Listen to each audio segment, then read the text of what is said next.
앞으로 우리가 더 걱정해야 되는 게 혹시 인플레이션이냐 아니면 인플레이션보다 더 무섭다는 긴 불황과 디플레이션 국면이냐.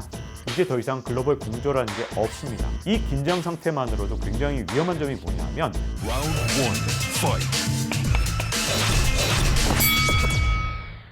안녕하세요. 오래간만에 이 박종원 플러스 다시 돌아왔습니다. 지금 현재 오미크론 사태라든가 아니면 미국의 긴축 그리고 중국의 금융 완화 정책이 앞으로 금융시장에 어떤 영향을 미칠지 궁금해 하실 텐데요. 가장 먼저 일어난 일부터 쭉 한번 설명을 드릴까 합니다. 지금 현재 일단 미국에서 긴축 기조가 훨씬 더 가파라졌죠. 일단 대표적으로 테이퍼링인데 원래는 내년 6월까지 하겠다는 테이퍼링을 이제 3월까지 굉장히 당겨서 빨리 끝내버리겠다는 겁니다. 테이퍼링이라는 건 결국 미국이 현재 한 달에 이 1200억 달러씩 양적 완화를 하던 것을 점점 더 속도를 줄여나가면서 이제 전혀 양적 완화를 하지 않는 상태로 간다는 건데요. 그게 원래 6월에서 3월로 당겨지면서 이제 긴축의 속도가 굉장히 빨라졌습니다. 그러다 보니까 내년의 금리 인상에 대해서도 동시에 전망이 많이 바뀌었죠. 지난달에 골드만삭스에서 내년에 한 2번 정도 금리 인상을 할 것이다 이렇게 얘기를 했을 때만 해도 너무 섣부른 거 아닌가 이런 얘기들이 있었는데 어느덧 연준에서는요, 원래 FOMC 이 회의를 할 때마다 점도표라는 걸 찍는데 연준 위원들 18명 중에 10명이 내년에 적어도 3번 이상의 금리 인상을 할 것에 점을 찍었습니다. 그러니까 내년에 금리 인상 속도가 생각보다 훨씬 더 빨라질 거라는 그런 전망이 나왔는데요. 자, 그러면 미국 경제가 그렇게 좋아서 이렇게 금리를 올리는 거냐?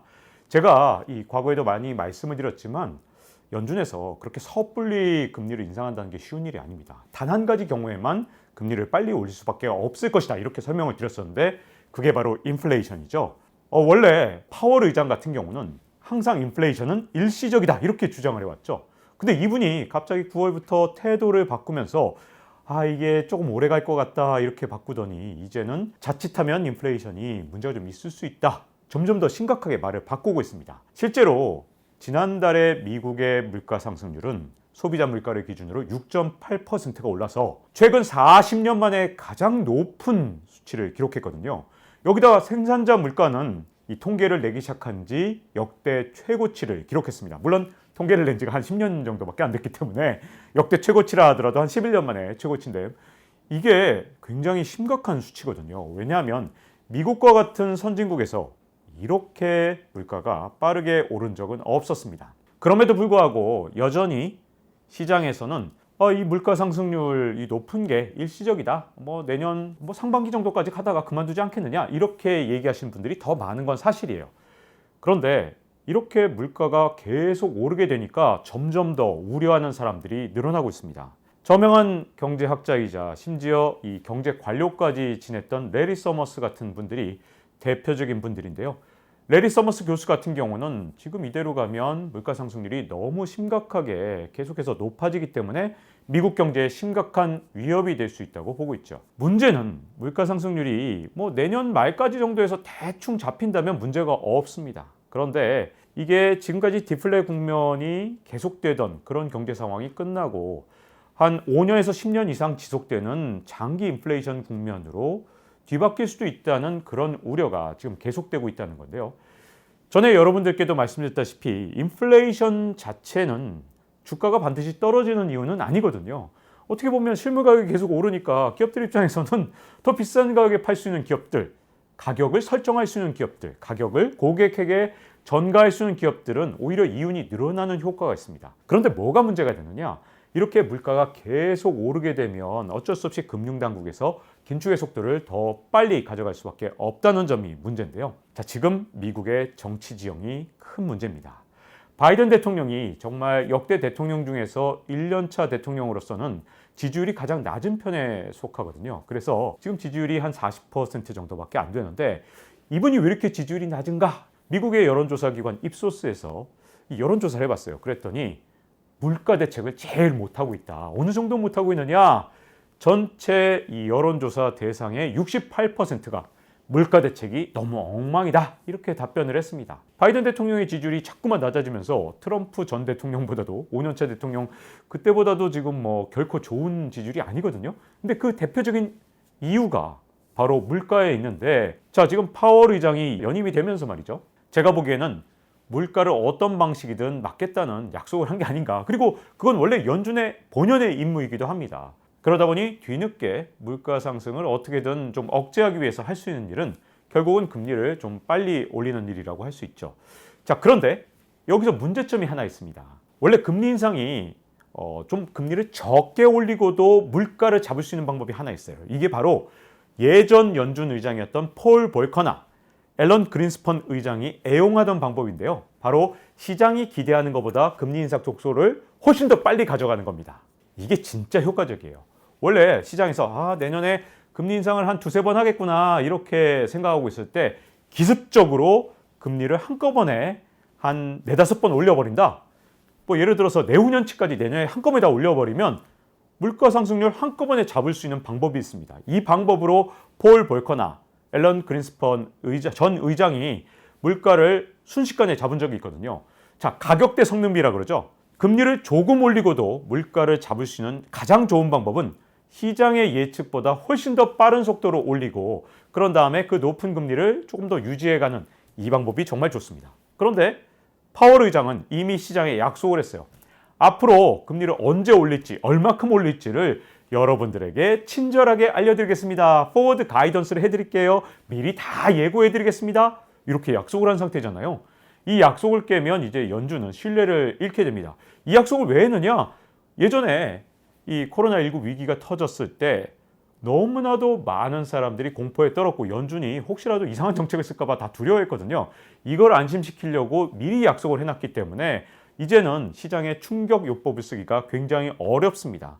그렇다 보면 이제 물가를 잡을 수 있는 방법은 충분히 금리를 올려서 물가를 잡는 방법밖에 없는데, 자, 연준의 정상금리, 보통 이 연준이 위기가 아니거나 혹은 정상적으로 지금 경제가 좀 괜찮아졌을 때 연준이 보통 유지하는 금리 수준은 연리 2.5% 수준이에요.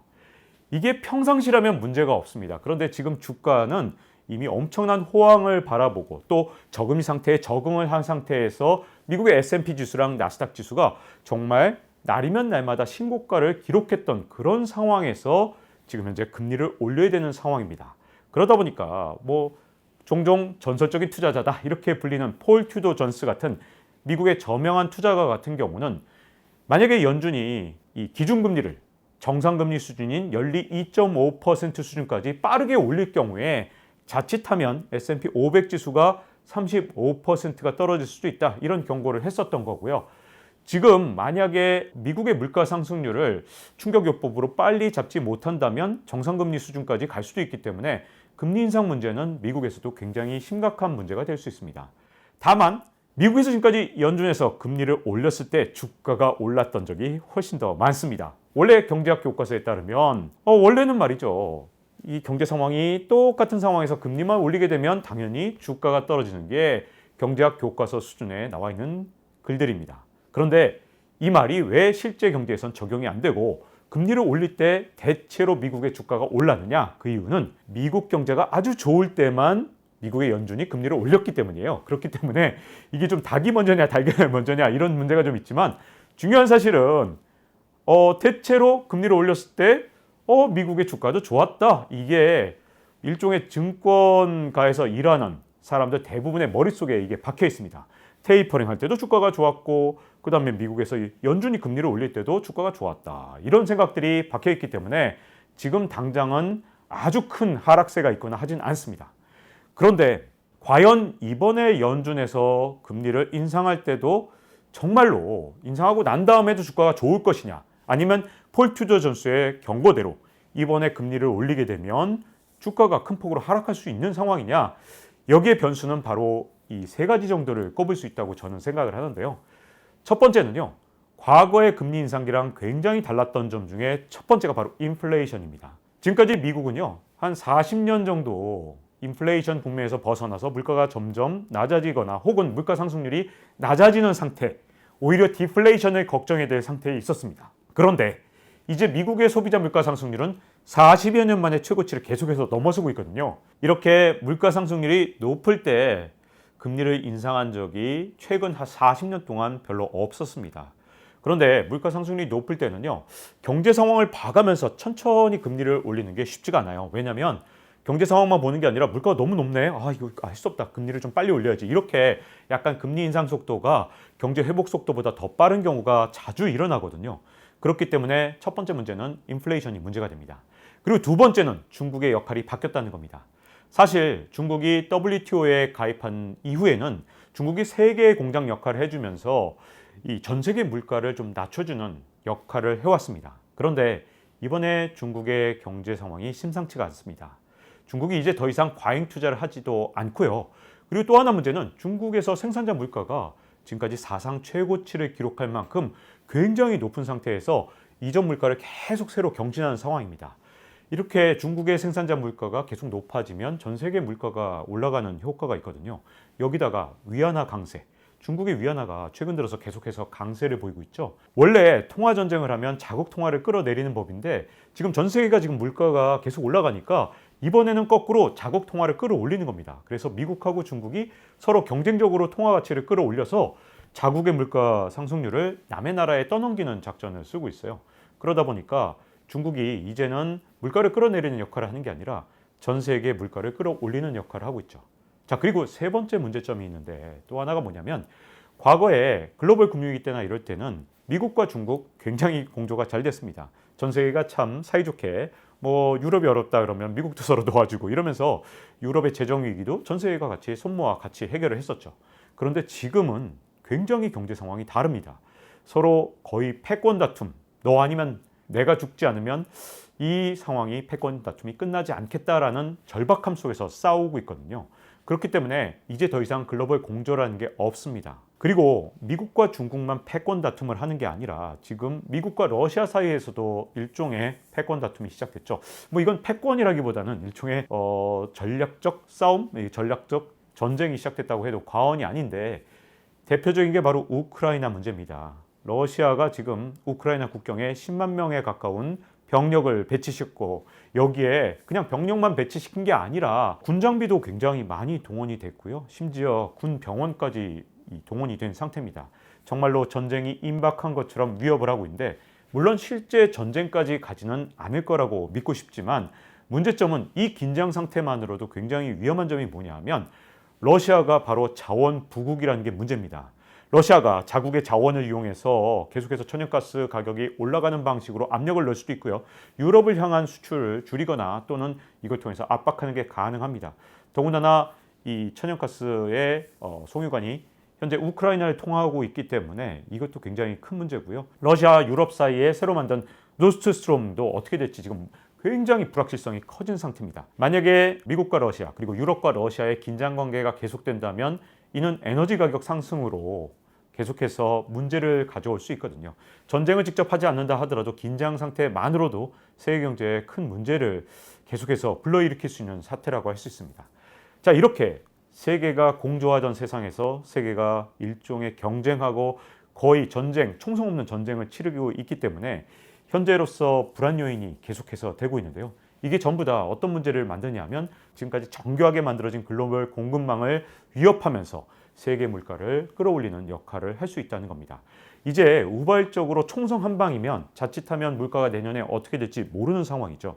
물론 이러다가 디플레이션 갈 수도 있어요. 왜냐하면 세계 경제학자들도 절반 나눠서 싸우고 있습니다. 이러다가 연준이 금리 올리면 디플레 간다니까 라고 말하는 사람들이 여전히 있는 것도 맞지만 아주 작은 단추 하나만으로도 현재 장기 인플레이션 국면으로 갈 수 있는 요소도 굉장히 많기 때문에 세계 경제는 지금 어느 때보다도 인플레이션에 취약한 상태입니다. 최근 40년 동안 가장 인플레이션에 취약한 상태이기 때문에 만약에 인플레이션 국면이 내년 연말까지도 해소되지 않는다면 내후년에도 금리 인상 기조가 계속될 수 있거든요.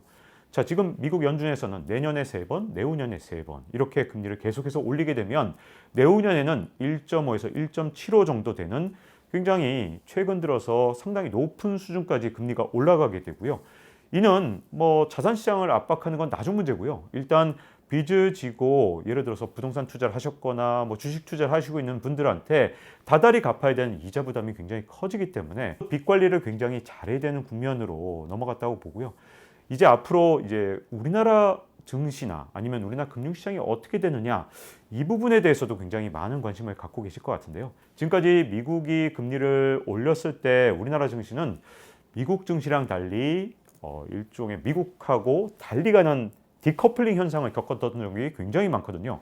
미국은 지속적인 상승을 하는데 우리는 상승을 하지 못했던 겁니다. 그 이유는 뭐냐면 이 금융 장세에서는 전 세계 금융 시장에서 정말 많은 돈이 풀려 있기 때문에 전 세계 주가가 같이 오르는데, 이 금융 장세가 끝나고 난 다음에는 그 나라의 기업들 정말 실적으로 증명을 해야 되거든요. 그렇기 때문에 이렇게 금리를 올리는 국면, 긴축 국면에서는 실적으로 증명한 나라의 주가만 올라갑니다.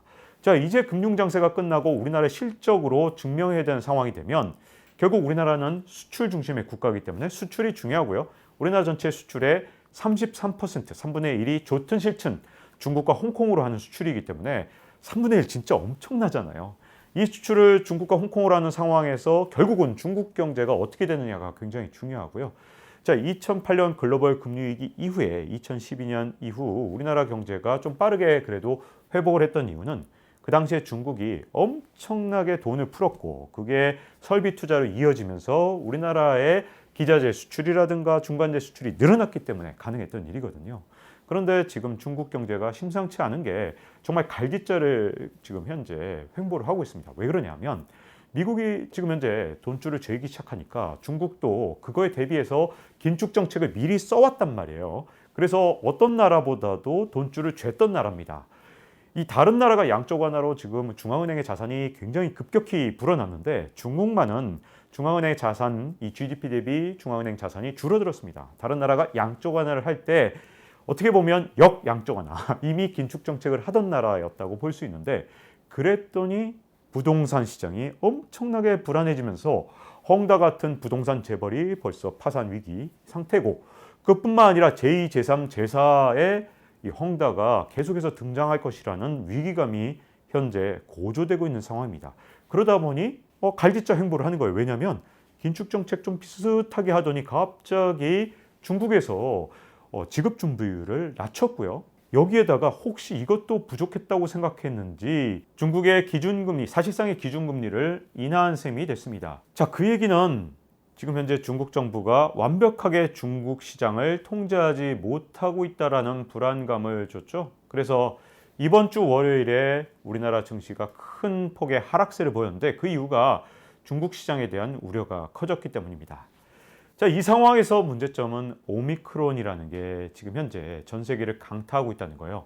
이 오미크론에 대한 이 전 세계의 태도도 지금 완전히 갈기자 행보를 하고 있는데, 처음에는 오미크론이 와서 긴장을 했다가 오미크론이 사실은 치명률이 낮을 것 같다 그러면서 안심을 했다가, 이번에는 오미크론 때문에 영국은 이미 비상사태를 선포했고 네덜란드는 진짜 모든 상점이 문을 닫는 락다운을 해버렸습니다. 생필품 파는 가게 빼놓고는 전부 다 문 닫았고요. 밖에 나오지 마! 거의 강제적으로 지금 현재 락다운 상태에 들어갔고, 유럽의 많은 국가들이 준 락다운 상태로 지금 현재 진입한 상태로 바뀌고 있죠. 오미크론 사태는 이렇게 보시면 됩니다. 오미크론이 만약에 선진국을 타격한다면 수요 부분에 문제가 생길 거고요. 이는 불황으로 연결됩니다. 그런데 지금 현재는 아직까지 오미크론이 개발도상국가로는 많이 가지 않았어요. 예를 들어 동아시아나 아니면 동남아시아 쪽은 유럽보다 좀 나은 상태인데, 근데 언제나 그렇듯이 유럽을 강타한 다음에 그 다음에 동남아시아를 또 타격하게 됩니다. 자, 만약에 또 동남아시아에서 오미크론 사태가 생긴다면 이번에 문제점은 뭐냐 하면 역시 공급망에 문제가 생기게 되고, 그렇게 되면 인플레이션을 자극할 우려가 있죠. 그렇기 때문에 오미크론이 어떤 나라, 예를 들어 선진국을 더 타격하느냐 아니면 개발도상국가를 더 타격하느냐에 따라서 앞으로 우리가 더 걱정해야 되는 게 혹시 인플레이션이냐 아니면 인플레이션보다 더 무섭다는 긴 불황과 디플레이션 국면이냐, 이쪽에 사실은 오미크론이 굉장히 중요한 역할을 할 수 있거든요. 그렇기 때문에 이 오미크론이 앞으로 어떤 방향으로 세계 경제를 이끌고 가는지를 좀 봐야 되는 부분이 있습니다. 이 오미크론이 경제 문제가 아니기 때문에 사실상 전망이 굉장히 어렵고요. 오미크론의 미래를 현재 우리가 지금 진단하기 굉장히 어렵습니다. 그러다 보니까 오미크론이 이렇다더라 그러면 증시가 다시 반등을 했다가 오미크론이 저렇다더라 그러면 주가가 폭락한 현상이 계속될 수밖에 없고요. 이는 올 연말 그리고 내년 연초에 변동성 장세를 굉장히 키울 가능성이 크기 때문에 앞으로 주식 투자자들한테 굉장히 중요한 문제가 되지 않을까 싶습니다. 자, 이제 정리를 좀 하자면 박종원 플러스에서도 여러 번 강조를 했지만 원래 주가가 대반등을 해서 급등 장세를 만들고 난 다음에 원래 1년 차에는 계속해서 급등이 계속됩니다. 그리고 그 여세는 보통 2년 차까지는 지속되는 경향이 있죠. 그런데 3년 차에는 보통 시장이 급등락을 하면서 굉장히 불안한 모습을 보인 적이 많았거든요. 증시 상승 1년 차라 하면 2020년 3월부터 21년 3월까지입니다. 그리고 2년 차라고 하면 21년 3월부터 22년 3월까지겠죠. 근데 3년 차는 22년 3월 이때부터라고 볼 수 있는데 이번에는 좀 진행 속도가 빨랐기 때문에 벌써 급등락이 계속되고 있습니다. 이럴 때일수록 증시 또는 금융시장에 예를 들어서 뭐 주식 투자를 한다든가 또는 뭐 코인 투자를 한다든가 아니면 국채 투자는 일종의 안전지향형이라 하더라도 지금은 자산 가격이 전부 다 출렁거릴 수밖에 없기 때문에요. 이 과거에는 이제 한 2년 동안 여러분들이 경험하셨을 때 돈이 된다는 곳에 정말 모두 다 투자 대상에 100% 투자하는 게 더 유리했던 시절이 있었습니다. 그런데 22년에 만약에 변동성 장세가 앞으로 계속된다면 이제 100% 어떤 자산에 전부 다 올인 투자를 하는 것보다는 이제 좀 배분을 해서 예를 들어서 주식 투자를 한다 그러면 그 주식 투자하는 금액과 거의 비슷한 또는 조금 더 많은 달러 예금을 한다든가 그리고 또 예를 들어 뭐 원자재와 이런 부분에 있어서 한 10% 정도 투자를 한다든가 해서 좀 분산 투자를 곳곳에 하는 것이 굉장히 중요한 시대거든요. 이렇게 분산 투자를 해놓는다면 22년에 오는 그 어떤 급등락장에서도 쉽게 좀 더 대응을 할 수 있다고 보고요. 이제 22년을 좀 앞둔 상황에서 성공과 그 다음에 역전이 가능한 한 해가 되길 기원하면서 오늘 마치도록 하겠습니다. 언제나 잊지 말고 구독과 좋아요 눌러주시고 알림 설정 해주시면 다음 편에서 더 재밌는 내용으로 찾아뵙도록 하겠습니다. 감사합니다. Round 1, fight.